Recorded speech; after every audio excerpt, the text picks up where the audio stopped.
Friends, ഞാൻ ഇന്ന് നിങ്ങളടുത്ത് പരിചയപ്പെടുത്തുന്നത് ഒരു കറുത്ത ഉഴുന്ന്, മുഴുവൻ തൊണ്ടോടി കൂടിയുള്ള ഉഴുന്ന്.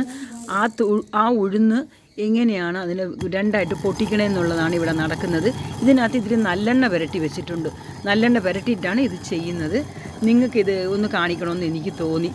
നാടൻ രീതിയിൽ അതിനെ ഇടയ്ക്കിടയ്ക്കൊന്ന് പൊക്കി കൊടുക്കുന്നുണ്ട് കേട്ടോ. ഇത്തിരിയേ ഇടാവൂ, ഇത്രയേ ഇടാവൂ. ഇടയ്ക്കിടയ്ക്ക് പൊക്കി കൊടുത്തിട്ട്, അല്ലെങ്കിൽ അത് ഒത്തിരി അങ്ങ് പൊടിഞ്ഞു പോകുമെന്നാണ് പറയുന്നത്. ഇവിടുത്തെ അമ്മ ചീത്ത പറയുന്നുണ്ട് ചെയ്യാൻ വന്നവരോട്. അത് കാരണം കുറച്ച് ഇട്ടിട്ട് അതിനെ ഒന്ന് ഇങ്ങനെ കറക്കുന്നുണ്ട് കേട്ടോ.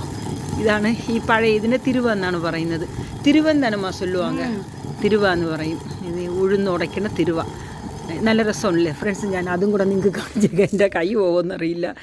ഇത് ഇങ്ങനെ രണ്ടായിട്ട് ബ്രോക്കൺ ആവും. ഇതിൻ്റെ ചെറിയ തരി എടുത്തിട്ട് ഇഡ്ഡലിപ്പൊടിയൊക്കെ ഉണ്ടാക്കുമ്പോൾ അതിലിടുന്നത് കണ്ടിട്ടുള്ള അതൊരു നമ്മളൊരു നുറുക്കായിട്ട് കിട്ടും. ഇതാണ് സാധനം. അടിപൊളിയാണ്. തൊണ്ടോടുകൂടി കഴിക്കണം, നല്ലതാണ്. പക്ഷേ ഇഡ്ഡലി കറുത്തു പോകുമല്ലോ എന്ന് ഓർത്തിട്ടാണ് ഞാനത് പറയാത്തത്.